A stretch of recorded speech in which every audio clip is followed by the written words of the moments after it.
फार काळ काय टिकत नाही असा आपल्याला अनुभव येतोय. तर जीवनात कशी परिस्थिती आली तरी तुम्हाला मेंटली स्ट्रॉंग कसं राहायचं, या कुठल्या 4 गोष्टी तुम्ही जर आत्मसात केला तर तुम्ही नक्कीच मेंटली स्ट्रॉंग होऊ शकता, ते आज आपण बघणार आहोत.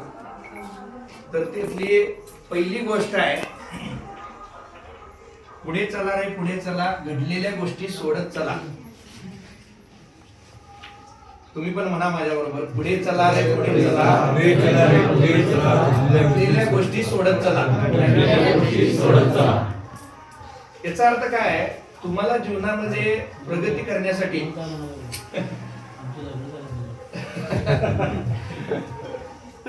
4 गोष्टी कायम अडवत असतात बघा. तर त्या कुठल्या 4 गोष्टी आहेत, तर तुमच्याकडनं आतापर्यंत झालेल्या चुका म्हणजे गिल्टी फिलिंग. जर तुम्हाला ज्ञान नसलं आणि अजाणतेपणे लहानपणापासून आतापर्यंत ज्या तुमच्याकडनं चुका झालेल्या असतात, तर त्याच्याबद्दलचं गिल्टी फिलिंग तुम्हाला आत्ताचं वर्तमान काळात तुम्ही सातत्यानं आठवत राहिला तर तुम्हाला ती मेंटली स्ट्रॉंग होण्यापासून ते अडवत असते, लक्षात घ्या. आणि प्रगती करायचं जे विचार आहेत ते थांबवत असते तुम्हाला, मग ते तुम्ही सोडून द्यायला पाहिजे. दुसरा मुद्दा, तुम्ही कुठलंही चांगलं काम करत असताना कोण तर तुम्हाला मनाला लागेल असं काहीतरी बोलत असते. कुठलंही चांगलं काम करत असताना तर तिथं तुम्ही थोडस सावध राहायला पाहिजे. लोकांचं बोलणं हे कामच आहे, लोकांनी काय बोलावं हे काय आपल्या हातात नाही आहे, लक्षात घ्या. तुमचं एक व्यक्तिमत्व आहे. 7 लोक चांगलं म्हणत असतील, 3 लोक बघण्याचा चष्मा वेगळाच असेल, ते तुम्हाला निगेटिव्ह करणार बोलणारच असतात. आणि सगळी लोक तुमच्या कॉन्फिडन्सचा मर्डर करायलाच सगळीकडे फिरालेली आहेत. तुम्ही कुठलंही काम करायलाय, काय तर हे करायलाय, तर तुम्हाला पॉझिटिव्हली पुढे जावा म्हणणारी संख्या फार कमी भेटणार तुम्हाला. त्यामुळं तुम्ही लोकांनी काय म्हणायला लागेल असं बोलणं, किंवा कोणतरी एखादी जवळची व्यक्ती असते ती निघून गेलेली असते, म्हणजे मयत झालेली असते, कुटुंबातली असू दे, तर त्यांचं आपण आठव सातत्यानं करून आत्ताच वर्तमानात आपण दुःखी होतो, म्हणजे आपली एनर्जी लेवल लो होत्या. तिथं पण आपण थोडं सावध राहायला पाहिजे. घडून गेलेल्या गोष्टीत आपण काय बदल करू शकत नसतोय, ते काय आपल्या हातात नसते. परिस्थिती आपल्या हातात नाही, पण आपल्या हातात काय आहे, आपली मनस्थिती आहे. मग आत्ताच्या वर्तमानामध्ये आपण आपल्या मनस्थितीत बदल घडवला, कायम 24 तास आपण पॉझिटिव्ह विचार करत राहिलो, प्रार्थना म्हणत राहिलो, तर तुमची एनर्जी हाय लेवलला जात राहते.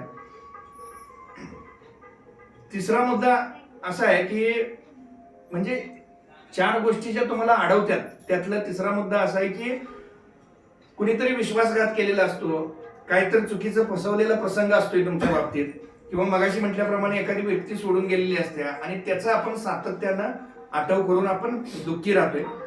तर ते अनिष्ट जे काय आहे ते आठवायचंच नाही, आपल्याला नेहमी वर्तमानात राहता आलं पाहिजे. आणि सगळ्यात म्हणजे चौथा मुद्दा काय आहे की प्रयत्न करूनही आलेलं अपयश, म्हणजे तुम्ही अपयश आलं जीवनात तर ते जगा वेळ घडलं असं काही नसते. परत वेळा 5 वेळा प्रयत्न करून जरी अपयश आलं तरी त्या अपयशाची कारण तुम्ही शोधायला पाहिजेत. अपयश आलं त्याला कारण म्हणजे आपले प्रयत्न कमी पडलं किंवा ते योग्य दिशेनं झालं नाही म्हणून अपयश आलं, हे मान्य करून तुम्ही कुठल्याही अंधश्रद्धेच्या, बुवा बाबाच्या, भविष्य सांगणाऱ्याच्या आहारी न जाता तुम्ही परत आणि प्रयत्नच करायला पाहिजे. म्हणजे विजेचा शोध लावला, 1000 वेळा त्याने प्रयोग केला, 999 वेळा प्रयोग केला आणि 1000व्या प्रयोगाला त्याला विजेचा शोध लागला. मग ते 999 प्रयोग फुकट गेले काय? त्याला अपयश म्हणता येईल काय? एक आंबा पाडायचा आहे, लहानपणी दगडांना आंबे पाडत होतो आम्ही. 9 दगड मारले आणि 10व्या दगडाला आंबा पडला, तर 9 दगड फुकट गेले काय? तर विजेचा शोध लावणाऱ्याने काय म्हटला की विजे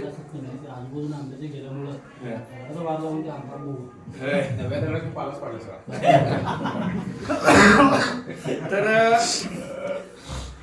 त्या मेंटली स्ट्रॉंग बनवणाऱ्या दुसऱ्या गोष्टीमध्ये माफ करा रे माफ करा, मनाचं ओझं हलकं करा. दुसरा मुद्दा माफ करा रे माफ करा म्हणा, मनाचं ओझं हलकं करा. म्हणजे तुम्हाला तुमच्या जीवनामध्ये आपण लहानाचं मोठं होत असताना किंवा आपल्या व्यवहारामध्ये आपण एखाद्याशी बोलणं सोडतो बघा.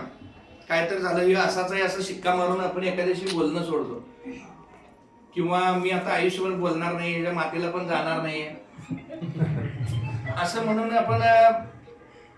पण सद्गुरू काय म्हणतात, कोण कुणाला कुठे कधी कसा केव्हा उपयोग पडतोय हे ब्रह्मदेवही सांगू शकत नाही. आणि जाताना काही सोबत येणार नाही. हजारो लाखो करोडोपती कायम ताट असणारे सगळीच लोक स्मशानात राख होऊन पडलेले आहेत. त्यामुळं इगो बाजूला ठेवा. काय घडलेल्या चुका असतील तिला माफ करा. आपलं मन साफ करा. ते मनात तुम्ही ठेवून घेतला, तुमच्या पायाला तुम्हाला पळायचं आहे आणि एक 10 किलोचं वजन बांधलं तर तुम्ही पळू शकता काय? तसं तुम्ही ते मनात ठेवून घेता कितीतरी वर्ष, आणि ते तुमच्या प्रगतीच्या मार्गातला अडसळ असतंय. आणि तुम्हाला मेंटली स्ट्रॉंग बनवायच्या मार्गातला पण ते अडचण असते. त्यामुळे इथं थोडंसं तुम्ही सावध व्हायला पाहिजे. एकच माणूस एकच चूक, माणूस म्हटल्यावरून चुकणार, पण एकच चूक परत परत व्हायला नाही पाहिजे. सगळ्यांच्या, तुमच्यात बी चुका असतील, माझ्यात बी चुका असतील, लक्षात घ्या. माणूस म्हटलं की चुकणार, पण चुकलं की त्या चुकातनं शिकायला पाहिजे. चुका परत परत करा, खरं नवीन चुका करा, नवीन चुकातनं शिका. तीच चुका काय परत चुका करा, नवीन करा. तुमच्या बाबतीत एकटेच काय चाललं बघा, मनात जे द्वेष ठेवतोय आपण एखाद्याबद्दल, तिरस्काराची जी भावना ठेवतोय, आणि ती द्वेष का नाही आपल्याला जाळत असते. हे तुम्हाला माहिती आहे काय? तुम्ही एखादा माणूस समोर आला त्याच्याबद्दल द्वेष, तिरस्कार, जळफळाट, आणि त्यानं मग ताण निर्माण होते जीवनात. तर त्या